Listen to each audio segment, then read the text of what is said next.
Ya, kalau kita berbicara proses pemilihan kepala daerah ini menjadi pilar penting dalam demokrasi kita. Kalau kita melihat di Pilkada Jakarta saja dibandingkan tahun 2017 yang ternyata pemilihnya ini mencapai 70%. Wah, cukup tinggi ya. Cukup tinggi ya, saat ini hanya 53% dan banyak yang mengatakan kenapa seperti itu? Karena mungkin masyarakat jenuh pilpres yang berkaitan dengan pilkada atau juga kandidatnya tidak sesuai dengan harapan. Nah, kita akan membahas hal ini dengan narasumber yang sudah hadir di studio, 3 orang masing-masing dari tim SES. Masing-masing paslon sudah hadir pagi hari ini. Mas Mustafa Faruk, juru bicara RK Susono. Selamat pagi Mas Faruk. Selamat pagi Mas Faruk. Selamat pagi. Sehat ya? Sehat. Kemudian juga sudah ada Mas Alma Januar Putra, juru bicara Dharma Kun. Mas Alma, selamat pagi. Itu angka berapa tuh Bang? Jackmania 02. Jackmania. Jackmania sejati. Assalamualaikum. Waalaikumsalam. Kemudian juga ada Mas Aldi Perdana, juru bicara Pramono Rano. Selamat pagi Mas Aldi. Pagi. Sehat ya? Sehat, alhamdulillah. Sudah siap mental Ini fisik? kembaran baju, tapi enggak. Ini sengaja karena Mas Alma pakai warna abu-abu, saya ikutin pakai Oh, ikut abu-abu. Trendsetter saya. Bukan suasana hati lagi abu-abu ya Bang ya? Mendung-mendung abu-abu Betul, gitu. Saya betul. mau ke Mas Faruk dulu. Mas Faruk kalau melihat bagaimana dari sisi 01 sendiri melihat rendahnya partisipasi pemilih khususnya untuk di Pilkada Jakarta, ini mungkin bisa dinilai melemahkan legitimasi dari Pilkada Jakarta nggak dari sisi Anda? Baik. Karena Ya. kan cukup banyak komentar-komentar yang pedas begitu terkait hal ini. Ya baik. Ya pertama kita harus mengingat dulu ya. Ini kan pertama kalinya dalam sejarah pilkada serentak. 500 lebih kota kabupaten provinsi se-Indonesia melakukan pilkada serentak. Dan menurut saya Jakarta agak beruntung karena koalisi tingkat 1 dan tingkat 2 nggak ada. Artinya kalau kayak di Jawa Barat, di Jawa Tengah kadang-kadang di koalisi di provinsinya apa, di kota kabupatennya bisa beda. Tapi begini, ini artinya harus jadi evaluasi besar-besaran bagi pemerintah dan juga bagi KPU. Karena ini kan pertama kali nih pilkada serentak 500 kota kabupaten, plusnya apa, minusnya apa. Dan juga jangan lupa, ini tuh hanya selang berapa bulan sejak Pileg ya, Pileg dan Pilpres kemarin itu kan kita bulan Februari pencoblosan dan kita sudah mulai menghangat menuju Pilkada itu kira-kira cuma 6 bulan kurang ya, bahkan Hanya beberapa bulan begitu ya, singkat hanya sekali beberapa ya. bulan. Jadi ya kami paham mesin partai habis digas habis-habisan, mungkin perlu ganti oli dulu, mungkin perlu isi bensin lagi dan lain-lain. Sehingga ini juga bisa jadi menyebabkan mengurangnya antusiasme Pilkada di 2024 ini serentak. Kami mungkin nanti mengusulkan apakah ada dijeda lah atau misalkan pilkada serentak ini harus dievaluasi dan menurut saya ini perlu dievaluasi. Kemudian yang kedua, kami pun kaget. Kenapa? Karena tingkat partisipasi masyarakat hanya di angka 53% tadi dan itu adalah angka terburuk sepanjang sejarah ya. Ini pun juga menjadi catatan bagi kami ya. Apa yang terjadi dengan pilkada dan pileg ya, kalau menurut saya tadi saya menganalisa, memberikan hipotesis bahwasannya ini juga berasal dari ya kita lihat 500 pilkada serentak dan waktunya sangat mendekat. Jadi orang juga mungkin agak kaget atau mungkin masih capek dengan pemilu yang sebelumnya gitu. Dan kami dari tim Ridwan Kamil dan Pak Susono melihat ini ya akhirnya akan berdampak pada legitimasi dari siapapun yang terpilih di Pilkada Jakarta ke depannya. Legitimasi hasil Pilkada Jakarta berarti Anda melihat akan berdampak ke situ. Yes, itu bisa jadi ke sana karena kan orang memilih itu artinya dia punya sense of belonging ya.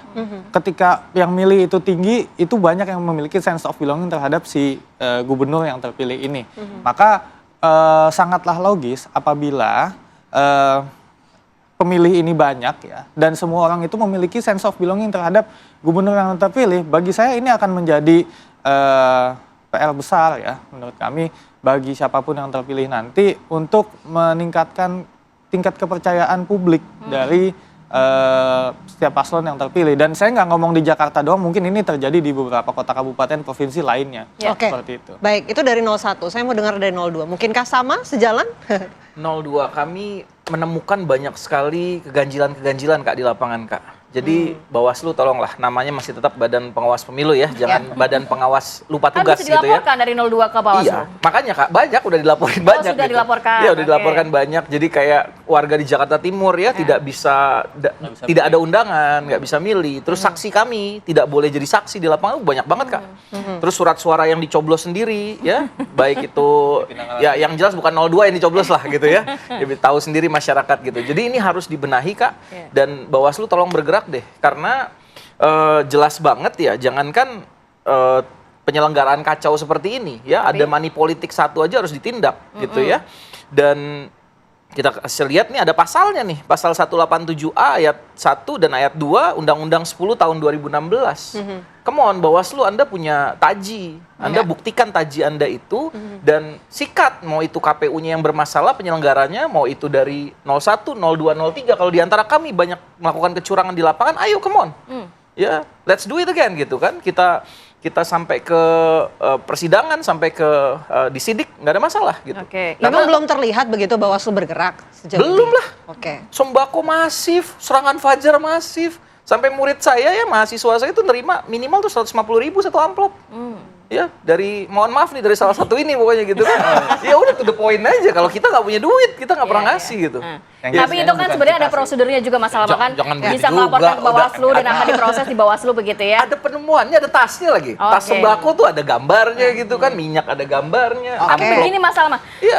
melihat tema kita nih, partisipasi rendah Oh iya, di balik ke situ. Jakarta, Sip, tema sip. itu, Sip. ini banyak yang mengatakan sebenarnya selain juga jenuh mungkin berdekatan dengan Pilpres, kemudian Pilkada, tapi juga kandidatnya nggak sesuai dengan keinginan warga Jakarta. Jadi ini membuat malas deh memilih gitu. Warga Tapi Jakarta juga- kan kritis-kritis, Bang. Sebenarnya nggak juga, Kak. Karena Kenapa? saya kan sering kumpul-kumpul ya, bareng Jackmania, mereka semangat sekali ya. Grassroots tuh semangat sekali.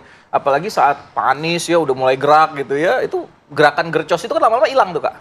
Nah, kesalahan menurut saya ada di penyelenggara. Kok bisa hampir 4 juta orang tidak bisa dapat undangan, nggak bisa nyoblos, nggak mau datang gitu ya, Kak. Dan itu didiamkan saja. Tapi sayang sekali bagi ini nggak ada penyelenggara pemilu ya. Harusnya Iya, jadi nggak ada datang. yang bisa klarifikasi, Bang. Harusnya klarifikasi, betul. Karena 4 juta, Kak. Hampir 4 juta suara, Kak. Jadi kalau menurut kami, hemat kami bersama daripada bersih tegang begini, kita ulang aja. 4 juta suara. Ya, Ulang tapi di kan sini biaya dulu. lagi, Bang, kalau diulang lagi. Ya, minimal buat 4 juta orang yang tidak tersentuh itu. Ya, kasihan Yakin sekali kalau mereka. diulang lagi ataupun putaran kedua nanti akan ikut nyoblos begitu, 4 Siapa juta tahu itu. suara 02, suara Darmakun, menang kita. Nanti malah 100% ke Pramrano lagi. Itu harapannya Kak Aldi aja.